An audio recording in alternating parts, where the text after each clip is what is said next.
It's been an incredibly disappointing season for both the Toronto Raptors and the Chicago Bulls, who are set to face off in a loser-go-home play-in matchup to keep their playoff hopes alive. So let's preview the matchup so you know exactly what to expect. Let's get into it.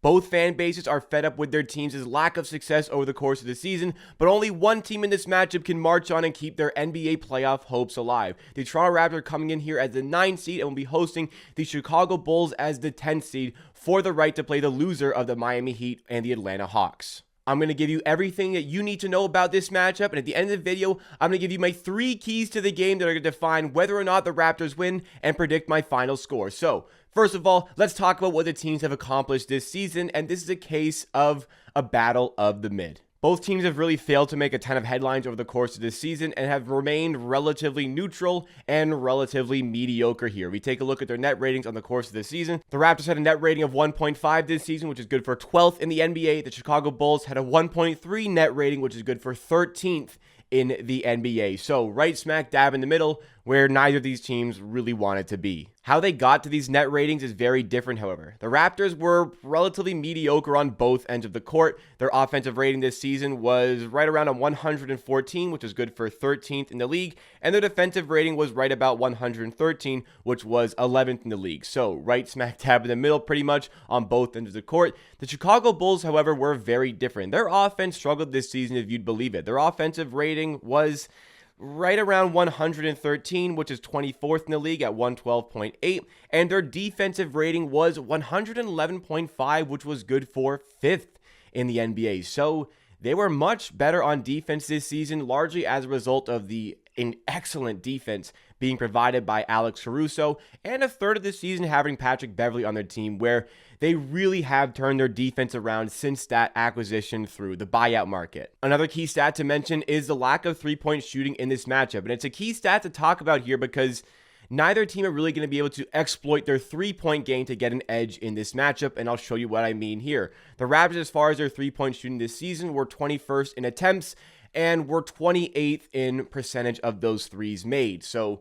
right near the bottom of the league in terms of three-point percentage. If you've been following the Raptors this season, that is certainly not a surprise. The Chicago Bulls this season in terms of attempts, well, they don't shoot many. They were 30th in attempts, but they were 16th in make. So they make a mediocre percentage from a team standpoint. They just don't shoot many threes. The most important statistics in this matchup, however, may be possession related. If you've been following the Raptors this season, you know how important it is for them to win the turnover battle. The Chicago Bulls will come into this matchup knowing as well that the turnover matchup is going to be essential, and the possession battle is going to be vital for who comes away with a win here. The Raptors this season were excellent in turnover metrics. Oh my goodness. Their turnover percentage was 11.8, which is the measure of amount of possessions that lead to turnovers committed by your team, but this was first in the NBA. They also committed the least amount of turnovers in the NBA with 11.2 per game, which is also a very good stat. Not only did they commit very little turnovers, they forced some of the highest in the league. The Raptors forced 15.9 turnovers per game this season, which was second only to the Oklahoma City Thunder. So even though the Chicago Bulls, as we're going to see here, are great with their turnovers, they are just not on the level of the Toronto Raptors. The Chicago Bulls this season had a turnover percentage of 13.3, which is 8th in the league. They committed 12.7 a game, which was 7th in the league. And they forced 14.2 turnovers per game, just a testament added to their defense, which was 9th in the league. But the possession battle goes beyond the turnovers. Offensive rebounding is another key metric of the way the Raptors play, and from a rebounding standpoint as a whole, the Raptors were 3rd in the league for offensive rebound percentage with a whopping 31.6% of offensive rebounds available that were snatched up, and their defensive rebound percentage, another mediocre stat for them, which is solid, 72.1%, 15th in the NBA. The Bulls, on the other hand, well, they are not a good offensive rebounding team. They were 28th in the league in offensive rebound percentage at 23.6, but they are a very good defensive rebounding team at 73.6, which was 3rd in the NBA. So the Raptors, a lot of their game is forcing turnovers and crashing the offensive glass. The Chicago Bulls, well, they don't commit many turnovers, and they are a very good defensive rebounding team. So where exactly can we find the edge in this matchup? We can go to this season series to perhaps unlock a few things, and it'll give us a little bit of extra knowledge as to what we can expect from the play-in game that we are about to see. So the Raptors in Chicago, they had a back-to-back in early November. The two teams split this one. I will say Pascal Siakam did not feature in either of these games, which is obviously, he's a huge part of the way the Raptors play. Zach LaVine did not play in the Chicago loss, but the Bulls in their win won by a significant margin. So even though the Raptors won this season series 2-1, the net rating across the 3 games only favored the Raptors by 1, a net rating of +1 in these matchups because of that little bit of a blowout in the Chicago win in which they won 111-97. I don't put a ton of stock into those games in early November. Both teams have changed a lot. The Bulls have added in Beverly. The Raptors have added in Pirtle. Siakam is going to be mostly healthy. His legs seem to be kind of tiring as the season goes on, but he's healthy for this matchup, which is going to make a big difference. And the closest result that we have to compare these two teams was the game that was on February 28th, where the Raptors hosted and eventually won 104-98. Both teams were pretty much healthy for this game, and we're likely going to see either the same or very similar starting fives to what we saw there. The Raptors won by 6 points, largely as a result of winning the possession battle. The Raptors had 19 offensive rebounds in this game compared to the 6 by the Chicago Bulls, and the turnovers were not much better here for the Bulls. They committed 19 turnovers compared to the Raptors committing 11 turnovers, and a game that went down to the clutch, and the Raptors winning by a very minuscule margin. That could again be the key difference for this game. So even though the Bulls shot 52% from the field and 40% from 3 in this game, and the Raptors shot 40% from the field and 36% from 3, it still wasn't enough for the Bulls to get over the line. This is the typical scrappy Raptors performance that we've come to expect from this team, especially this season, though a lot of the times it still hasn't been enough to turn this into a win. One of the most interesting one-on-one matchups that we saw from the season series that we likely are going to see in this play-in game as well is OG Anunoby defending DeMar DeRozan. DeRozan, in an interview, has already mentioned that the Raptors are going to do everything they can to make sure he doesn't beat them and to make sure his game is limited. And they were successful in doing that this season. In the games against the Raptors this season, DeMar DeRozan only averaged 8.7 field goal attempts per game, which is well off of his season average, and he only averaged 14 points per game, which again is well off of the season average. And we know typically it was OG Anunoby that was the primary defender. Now, Fred VanVleet has spoke about the fact that defending isn't just 1v1, it's everybody putting in the work to stop the player, but the primary player in this circumstance has been OG Anunoby. It likely will be OG Anunoby as well for this game, and a testament to how well OG has looked defensively. I mean, the key reason the Raptors won that game on February 28th was the way OG Anunoby played defense, and in the matchups against the Bulls, he has a net rating of plus 28. So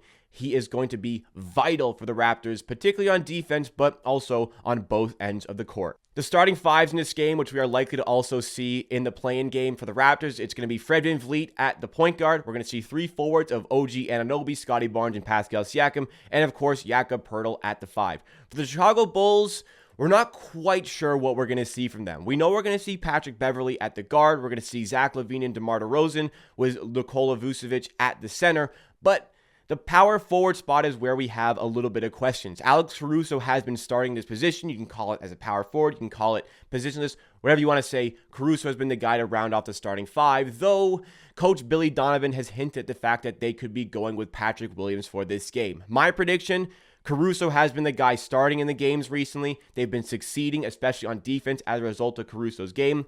I expect Alex Caruso to start this play-in game, though if I was the Chicago Bulls, I just wouldn't start Patrick Beverly. I'd start Patrick Williams and Alex Caruso for this game, but I find that very unlikely. I think we're going to see Alex Caruso.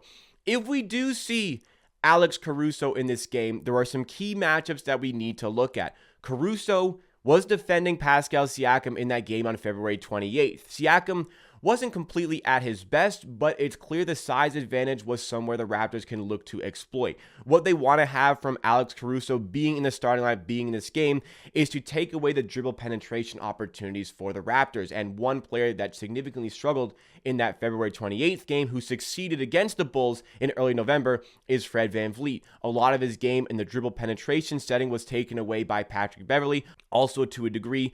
a little bit taken away by Alex Caruso, but the Raptors initiating their offense in the half court is going to prove to be quite difficult if both of those players are on the floor. What Alex Caruso wants to do against Pascal Siakam is force him to post up as far away as possible from the rim. Now, Siakam has a lot of tools in his bag to succeed in those matchups, but that's going to be difficult to consistently be going at Alex Caruso, who's one of the premier defenders in the NBA. I think where the Raptors need to look to find more success is going to opportunities with Pascal Siakam cutting to the rim. Now, I don't know if Nick Nurse is going to be going to that frequently. I think we're going to see a lot of post-ups in this game to use the Raptors' size to their advantage, but I would really like to see a lot more cutting opportunities provided to Pascal Siakam for the likes of Fred VanVleet and maybe as well as Scottie Barnes to find those passes inside. On the defensive end, this is where the Raptors are really going to have to hone in here because we know the threat of DeMar DeRozan. We know the threat of Zach LaVine in this game. Of course, we're going to see OG Anunoby on DeMar DeRozan, but we're also going to see a lot of doubling from the Raptors. I think a lot of the defense is going to have to bank on the Chicago Bulls not hitting shots. So we're going to see a little bit of hedging from Jakob Poeltl to take away drives and pick and roll settings. If Vucevic is hitting his shots out of those spots, and he was 4 of 6 from 3 on that February 28th game, that's going to be a really difficult spot for the Raptors to try and make up the positioning because Jakob Poeltl is going to have to be defending out there. One way in which I see the Raptors combating any sort of threat here is going to Gary Trent Jr. with the starting five to finish off the game. He won't be starting the game, but he'll be closing the game instead of Jakob Poeltl. The Raptors actually went with this on February 28th and found to have a lot of success because they were continuously able to switch on defense, and for what they lacked at the rim on defense, well, they made up with their floor spacing on the offensive end. Where this can get a little bit tricky for the Raptors on the defensive end having Gary Trent Jr. in the game is that OG Anunoby now has to be guarding Vucevic, matching up with the opposition center, which I'm not worried about OG Anunoby doing that. I'm now worried about who's going to be guarding DeRozan, who's going to be guarding Zach LaVine. It's likely that at this point, we're probably going to see Scottie Barnes as a prominent feature in this game defensively, and also Pascal Siakam as a prominent feature defensively.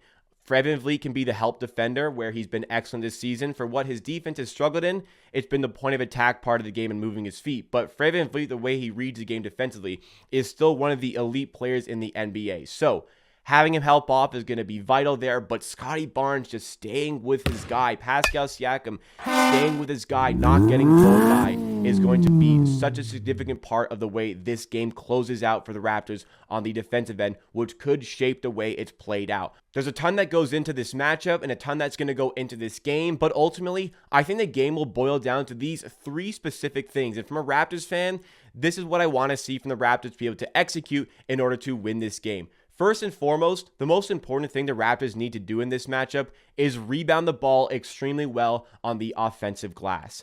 The Chicago Bulls will understand that the Raptors are looking to force turnovers and crash the offensive glass. The Raptors want to generate those extra possessions. It's one thing to say they need to limit their turnovers and they need to make sure they're rebounding the ball very well on defense.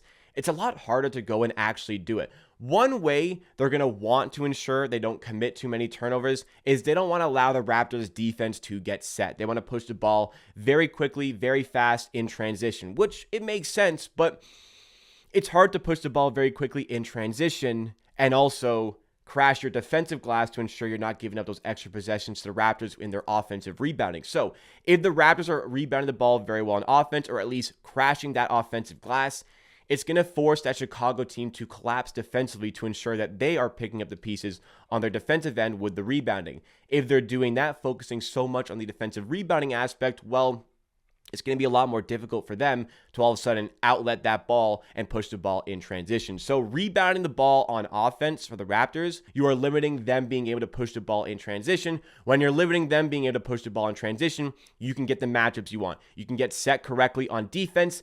That is where the Raptors, when they are set, are going to be generating more of those turnovers. So rebounding the ball on offense is going to help them with their turnovers, help them with their defense, and help them win the possession battle, which, let's be honest here, is going to be vital to this game. Another key aspect of this game, I spoke about both teams not being great shooting teams, but for the Raptors, somebody's got to be able to hit their shots. Fred VanVleet was a wretched 1 of 9 from 3 in the previous matchup against the Chicago Bulls. Patrick Beverley made his life difficult, and in the recent stretch of games, VanVleet has not been shooting the ball well. We need him to step up in this game and be the key shot maker for this team from a three-point standpoint to continue to spread out that Bulls defense. They're a good defensive team. We need to give as much space as possible to the likes of Pascal Siakam in particular, but also to a certain degree for Scotty Barnes and for OG Anunoby. When Gary Trent Jr. comes in the game, he's got to be dialed in from three as well. We can't have Gary Trent Jr. getting like 6 points in this one or less. Gary Trent's got to be knocking down his shots. Just being able to spread that floor a little bit extra is going to be key for this Raptors offense and key for success in this game. And the final thing, what this game is going to boil down to, it's the clutch factor. So many times this season, the Raptors have faltered in the clutch, and there's just a significant lack of shot makers for those clutch settings on this team. Now, what really, really scares me about the Chicago Bulls, what scares me the most about the Bulls, is they've got shot makers. DeMar DeRozan, you can double him. He's still going to find a way sometimes to make shots. Same with Zach LaVine. They have guys in the half court as the game slows down, the game gets tough, the last few minutes, everything on the line. I just favor those two guys a little bit more than I favor anybody on the Raptors to come through in those clutch moments and make those big shots. It's small sample sizes, but that's where we've seen a lot of success for LaVine and DeRozan. And with everything on the line, we can confirm that they're going to be motivated. They're going to be engaged. That could be a troublesome spot for the Raptors. Somebody's got to come through. And if somebody's got to come through, you really got to put your stock in Pascal Siakam. He's had a really rough clutch season this year. A lot of statistics to back that up, but we need him to come through in those big moments late in the game. If it's not him, we're going to need somebody else to come through. So what is the ultimate verdict of this game? Obviously, so much riding on this one, so much at stake here, but what do I think is going to happen here? Ultimately, I think the Raptors, they'll have enough to win this game. The Raptors are the better team in this matchup. They're going to be a home team in this matchup. I would say it's a lot closer if the Raptors were the away team here, but I think they have the matchups and schemes necessary to get over the line. Even though the clutch aspect of this game scares me, I think that the Raptors will be generating those extra possessions. They'll be making life miserable for the Chicago Bulls, and they'll be able to get over the line. It'll be a scrappy game. I don't imagine this will be a high-scoring game by any measure, but I'm going to give the Raptors the benefit of the doubt. I'm going to favor them by 3 points in this game at the Scotiabank Arena. I can easily see the Raptors losing this one for a variety of the reasons I've outlined in this video. This is by no means a locked-in Raptors win. It's going to be a very, very close, hotly contested game. I slightly favor the Raptors for things I've said in this video. I think mostly it's going to come down to generating those extra possessions. I think the Raptors will have just enough from a three-point shooting standpoint to go up against a team that doesn't really shoot the three ball much. The defense is going to be engaged. OG Anunoby is going to be vital. Siakam using his size against Caruso is going to be one of the biggest components of the game. Let's go get it, Raptors fans. Let's go get this win. Keep the playoff hopes alive. Obviously, lottery implications at play if you lose, but I'm focusing on winning. Let's grab this dub, move on to Atlanta, Miami, but we'll get there when we get there. Time to step up in the biggest game of the season and beat those Chicago Bulls. Let me know your thoughts and opinions in the comments down below. Who do you think is going to win this game? And make sure you're subscribed to Amateur Hour Sports for Raptors coverage all throughout the play-in tournament, possibly the NBA playoffs, and as well as the NBA offseason. There'll be tons of videos, tons of streams, tons of shorts coming out here. You do not want to miss it. Get on board with the Amateur Hour Army today. Help me on the road to 14,000 subs. Join my watch party for the game tomorrow against the Bulls, and we'll react to it in a video on Thursday. So much great content on the way. Don't miss out.